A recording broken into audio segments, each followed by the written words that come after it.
I have to give a quick tribute to Isaac Hayes and Richard Roundtree, who passed away, because when I think of the passing of Richard Roundtree, of I think of Shaft.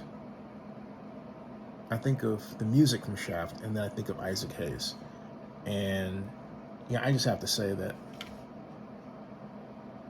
today we talk about branding, something that was brand new back then, if uttered by a few people.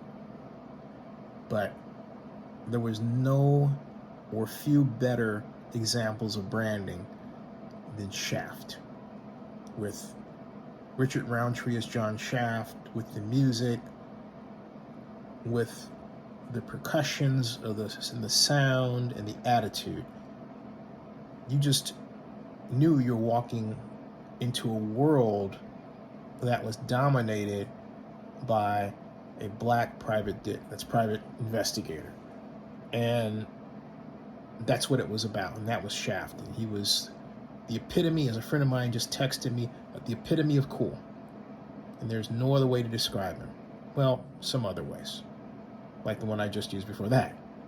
But people talk about blaxploitation movies, but I don't think of Shaft as a blaxploitation movie. I think of Shaft as a black empowerment movie, because, like, the people, the actors and the characters and the actresses and the characters they played in those movies, they're all trying to get along in a world that seemed to not want them. And that's what has to be understood here. Blaxploitation is a term that stops you from really looking at why these movies came to be, and at the time that they did come to be. Arguably, as another friend of mine said, blaxploitation saved Hollywood. All right? And that's really true.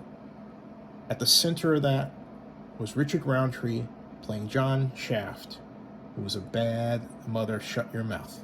Subscribe to Zenny62 on YouTube. Thank you. And rest in peace, Richard Roundtree.